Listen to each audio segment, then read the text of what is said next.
একদিন আওয়ামী লীগের চেয়েও তাদের অবস্থা করুণ হবে। ৭১ হলো আমাদের রক্তের সাথে সম্পৃক্ত। আমার বাপ মা ভাই বোন এই পুরো বাঙালি জাতির চেতনা। ৭১ হলো জাতির চেতনা। আর এখন যেটা রেখে আমাদের এই যে ২৪-এর কথা আপনি বললেন, সেটা আমরা ধারণ করি, কিন্তু ৭১-এর সঙ্গে এর যদি আমরা মিলিয়ে ফেলি তাহলে আমাদের জাতীয়তাবোধ নষ্ট হয়ে যায়। কাজেই আমরা ৭১-এর সঙ্গে অন্য কোনো কিছুরই, কারণকার লিগে আমরা আজকে এই বাংলাদেশ পেয়েছি ৭১-এর মাধ্যমে। আজকে আপনার স্বাধীন হয়েছে ৭১-এর মাধ্যমে। আজকে আপনার সামনে আমি বক্তব্য দিচ্ছি এই ৭১-এর বিজয়ের মাধ্যমে। কাজেই ৭১-এর সঙ্গে কোনো কিছুরই কোনো হতে পারে না, বিকল্প নাই। এই সরকার চাচ্ছে এটাকে কুক্ষিগত করার জন্য।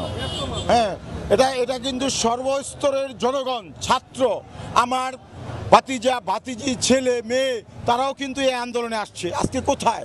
আজকে তারা তো ক্ষমতা ভোগ করছে, তারা এখন গাড়িতে চড়ে এবং ক্ষমতার অপব্যবহার করে জনগণের নিয়মকে, তারা জনগণের চাওয়াকে তারা কোনো করছে না, মূল্যায়ন করছে না। তো কাজেই আমরা বলবো যে এই সরকার যা চাচ্ছে তা এদেশের জনগণ মেনে নেবে না। একদিন আওয়ামী লীগের চেয়েও তাদের অবস্থা করুণ হবে। তারা পালাবার পথ পাবে না। আওয়ামী লীগকে তো পালানোর জায়গা পেয়েছিল, শেখ হাসিনাকে ভারতের